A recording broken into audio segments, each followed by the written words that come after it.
In this video clip, we'll be cutting out our back pieces. I first want to mark the center of my piece at 24 inches so that when I bring it over to the table saw, it's easier to line it up.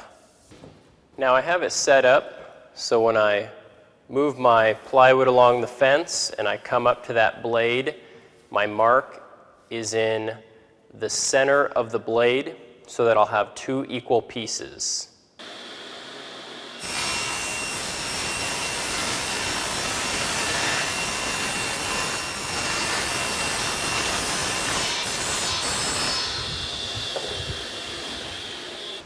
Next, I've set my table saw up to cut my pieces at 30 inches for my length.